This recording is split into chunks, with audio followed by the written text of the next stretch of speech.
Hi, welcome to all of you. My DN Sindhu. Now you are watching Perfect English of DN Sindhu. In the last class, it was taught to you voice of present tense in all parts of sentence. Now today, the topics is voice of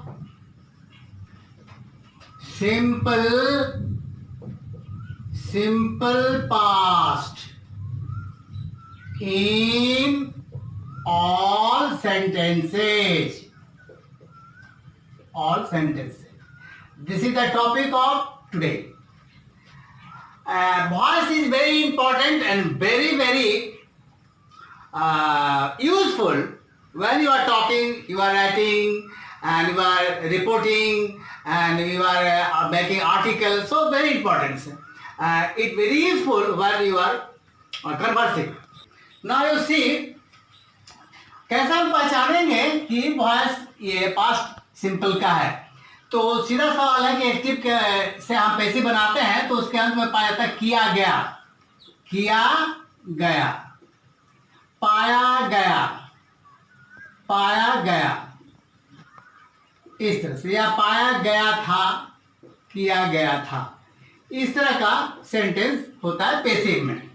तो आपको बताया था इसके पहले हमने कि जो बहुत इंपॉर्टेंट पार्ट है वो है, देखिए, इसको बोलते हैं नॉमिनेटिव प्रोनाउन, इसको बोलते हैं ऑब्जेक्टिव प्रोनाउन। ये इसको हमेशा याद रखना पड़ता है। ये आई के जगह पर हो जाएगा मी, और वी के जगह हो जाएगा आस, यू के जगह हो जाएगा यू,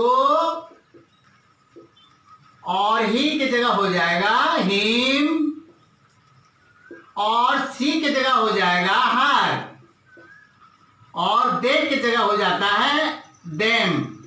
ये कब होता है?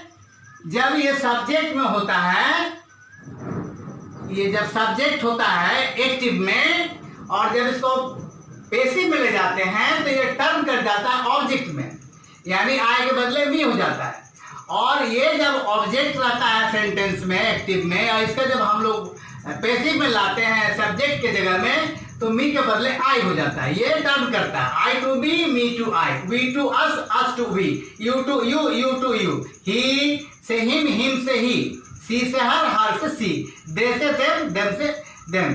तो इसको जो है हमेशा आप याद रखना पड़ता है। ये हर टेंस के लिए जरूरी है और यही नियम है। तो चलिए आपको मैं अब इसका फॉर्म बताता हूं। ये वॉइस सिंपल पास्ट का in all parts of sentence. So it is very easy. Now you see very seriously, I am going to write you, see this one. देखिए, object plus was, were plus verb 3 plus agent होता है, जिसमें हम लोग कभी कभी bye और preposition का इस्तेमाल करते हैं।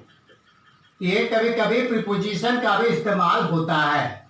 ये हो गया आपका अफर्मेटिव फॉर्म में। इसको अगर हम निगेटिव बनाएंगे तो सिर्फ यहां पर हम नोट डाल देंगे। लिखिए, object plus was, were plus not plus verb 3 हमेशा आता है, और यही रहेगा प्रीपोजिशन बाय एजेंट। ये नेगेटिव फॉर्म हो गया। This is affirmative and it is negative. Now see interrogative. आपको बताया था कि किसी भी सेंटेंस को एक्सिलरी वर्ब को ऑब्जेक्ट की जगह ले आएंगे और ऑब्जेक्ट को इसके जगह ले जाएंगे तो इंट्रोगेटिव हो जाता है।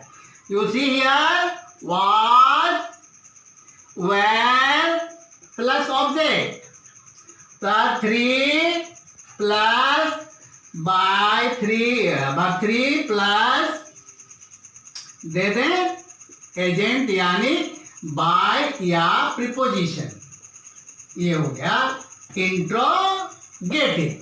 इसमें फिर नोट घुसा दें तो हो जाएगा interrogative negative. It is interrogative now you see interrogative negative, interrogative plus negative. देखिए वॉज, व्हेन प्लस फिर वही ऑब्जेक्ट प्लस नॉट डाल दीजिए, निगेटिव हो गया प्लस वर्ब 3 हो गया प्लस वही by plus preposition sign of interrogation.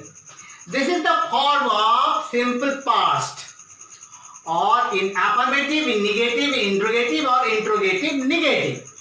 और इंट्रोगेटिव निगेटिव में अगर हमको प्रोनाउन लगाने की जरूरत हो यहाँ पर तो आप अपना प्रोनाउन लगा सकते हैं। 8 तरह का प्रोनाउन है इंट्रोगेटिव प्रोनाउन, जैसे वाई है, हु है, वाई है, व्हाट है ना, व्हाट है, वाई है, हु है, ये सब जो है इंट्रोगेटिव प्रोनाउन है। व्हेन है, ये सब इंट्रोगेटिव प्रोनाउन आप यहाँ पर जोड़ देंगे तो आपका ये इंट्रोगेटिव प्रोनाउन में चला गया। अगर इंट्रोगेटिव प्रोनाउन सेंटेंस में रहता है तो ये आपके चारों फॉर्म हो गया सिंपल पास्ट का, अफर्मेटिव, निगेटिव, इंट्रोगेटिव और इंट्रोगेटिव निगेटिव। अब चलिए मैं आपको एग्जाम्पल के साथ छोटा छोटा सेंटेंस बना के, या बड़ा भी सेंटेंस हम बना सकते हैं। ऐसा होता है कि एक सेंटेंस में एक ऑब्जेक्ट भी होंगे, 2 ऑब्जेक्ट भी होते हैं, 3 ऑब्जेक्ट भी होते हैं, तो उसको हम लोग 1 by 1 ले सकते हैं। नाउ सी एन एग्जाम्पल है यार, जैसे आपसे बहुत सारे प्रश्न पूछे गए, आपसे बहुत सारे प्रश्न पूछे गए, ये हो गया गए, पास्ट इंडेफिनिट का है, सिंपल पास्ट का, पैसिव में। तो मैं बताता हूं, आपसे बहुत सारे प्रश्न पूछे गए या गए थे भी लिख सकते हैं। आ गया ये पैसिव में, पास्ट सिंपल में। तो ये हो गया सब्जेक्ट, पूछना हो गया, पूछे गए, ये हो गया verb, और ये हो गया प्रश्न, ऑब्जेक्ट, यानी ऑब्जेक्ट सब्जेक्ट वर्ब निकल गया। तो हमको ऑब्जेक्ट को इधर लाना है और सब्जेक्ट को अंत में ले जाना है। तो हमारा ऑब्जेक्ट क्या भाई? प्रश्न। मेनी क्वेश्चंस, मेनी क्वेश्चंस लिखा आपने, मेनी QUEISINS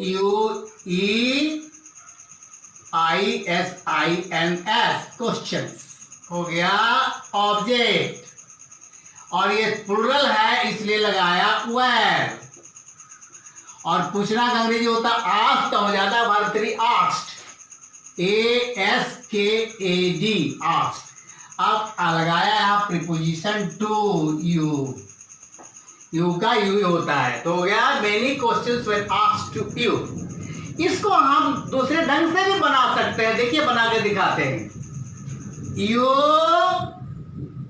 वर आस्क्ड, ये भी बन गया, you were asked many question. ऐसे भी बनाने का ये रूल है। तो आप अगर अब यहां पर देखिए, हमने सब्जेक्ट को ही ऑब्जेक्ट मान लिया, तो जब यहां ऑब्जेक्ट मान लिया तो चला गया, ऑब्जेक्ट ही रह गया, और सब्जेक्ट को ऑब्जेक्ट में रख लिया, इसलिए के साथ क्या लगा हुआ है। अब इसके बाद वर्ब 3 आ गया, अब वेयर के बाद वर्ब 4 आता है, लेकिन यहाँ वर्ब 3, इसका मतलब ये पैसिव है, इसलिए you were asked many questions. इसके अलावा भी अगर कोई सेंटेंस जुड़ा रहेगा, शाम को सुबह में 3 बार 4 बार जो भी जोड़ा आप बोलते हैं बोर्ड पे चले जाएंगे। अब आपको इंट्रोगेटिव हम दिखलाते हैं। इंट्रोगेटिव, जैसे आपसे क्यों इतने प्रश्न पूछे गए, या आपसे क्यों नहीं, छोटा सा सेंटेंस देते हैं आपको, गरीबों को क्यों नहीं मदद किया गया, गरीबों को क्यों मदद नहीं किया गया या गया था। ये हो गया, ये हो गया इंट्रोगेटिव नेगेटिव, क्यों भी है और नहीं भी है, इसलिए हो गया इंट्रोगेटिव नेगेटिव और सिंपल पास्ट में है। अब इसमें क्या है भाई, वर्ब क्या है, तो मदद करना, ये वर्ब हो गया, सब्जेक्ट हो गया गरीबों को, इसमें ऑब्जेक्ट नहीं है, इसलिए हम इसको करेंगे गरीबों को क्यों मदद नहीं किया। तो क्यों का अंग्रेजी क्या होता है? वाई, और पास्ट टेंस में है इसलिए गरीबों का है, वाई वेर लगाया, ऑब्जेक्ट है poor, why were the poor, poor not लगाया, नॉट और प्लस हेल्प लगाया, इसको वर्ब 3 कर दिया। Why were the poor not helped, सीधा सवाल बन गया इंट्रोगेटिव नेगेटिव में। इस तरह से आप 40 सेंटेंस बनाते हैं और बनता ही है अफर्मेटिव, नेगेटिव, इंट्रोगेटिव और इंट्रोगेटिव नेगेटिव। ये अगर आप बनाना जानते हैं, जैसे छोटा सा सवाल आपको दे रही है तो थोड़ा सा बड़ा था, आइए अब आप देखते हैं छोटा सवाल। आपसे पूछा गया, आपसे कहा गया, तुमसे पूछा गया, आपसे कहा गया, आपसे कहा गया। देखिए, आपसे कहा गया या गया था, सिंपल है, इसमें कोई ऑब्जेक्ट नहीं है, वर्ब है और सब्जेक्ट है। तो लगा दीजिए, अगर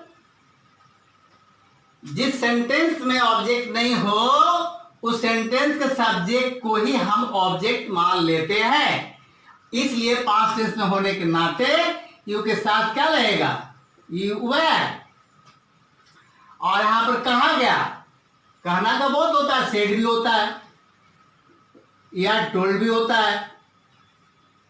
you were said, you were told, you were asked, asked.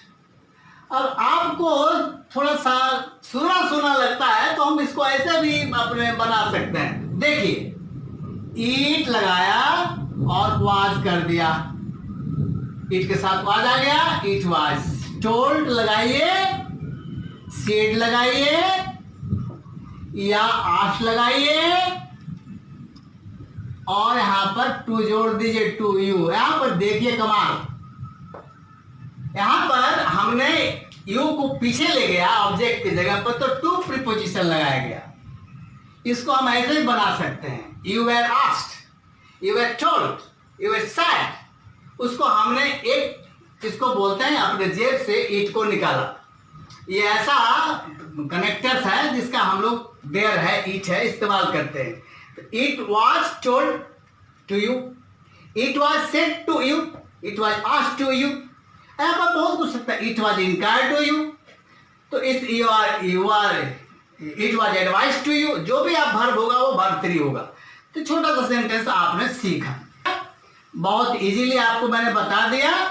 अब आपको इसको प्रैक्टिस करना है घर पर। आप छोटा छोटा सेंटेंस ग्रामर से लेकर उसको बनाएं एक्टिव पैसिव में। अब एक छोटा सा उदाहरण देते हैं। जैसे देखिए, हु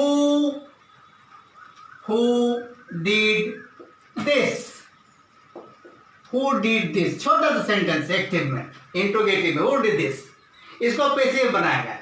तो यहां पर लगाएंगे by whom, bye home past में है इसलिए वाज, और डीड की जगह हो जाएगा verb 3 done. By whom was done, खत्म। दिस लगा सकते हैं, बाय होम वाज डन या by whom this was done, यहां जोड़ सकते हैं, जोड़ने की मर्जी हो तो जोड़ सकते हैं। By whom this was done, छोटा सा सेंटेंस, इसलिए बोलचाल में बहुत ही इंपॉर्टेंट है और कन्वर्सेशन में बहुत ही इंपॉर्टेंट है आपको ट्रांसलेट करने में। तो हम अक्सर क्या करते हैं, एक्टिव या पैसिव में बात करते हैं, चाहे वो रिटन हो या वर्बल हो या कन्वर्सेशन हो। इसलिए मेरे स्टूडेंट, मेरे बच्चों, आप बहुत ही ध्यान से इसको सुने, ताकि आपके प्रैक्टिकल लाइफ में बहुत काम आता है, एग्जाम में काम आता है, रिपोर्टिंग में काम आता है, नोटिस बनाने में काम आता है, आर्टिकल बनाने में काम। So everywhere it is very useful and very important in your life to know English. So आज यही मेरा लास्ट क्लास होता है। कल मैं आपका अगला पढ़ा इसका कंटिन्यूअस में ले जाऊंगा, फिर परफेक्ट में है, उसके बाद और भी इंपरेटिव सेंटेंस में है, फ्यूचर में है। तो धीरे धीरे आपका वॉइस कर, अगर वॉइस और एक्टिव पैसिव वॉइस यानी एक्टिव और पैसिव यानी टेंस का अगर आप अच्छी तरह से नॉलेज प्राप्त कर लेते हैं तो आप आसानी से अंग्रेजी बोल सकते हैं। This is the last class of today. Now I am going to close this chapter. So next day I will see with you the next chapter of continuous of past. At last, I would like to request, please, if you are interested, then please you share this one, like this one, subscribe it. And you have any problem, you have any questions in your mind, please send your comment in my comment box. Always I am ready to give you a proper knowledge and proper instruction and directions. Thank you very much, my boys.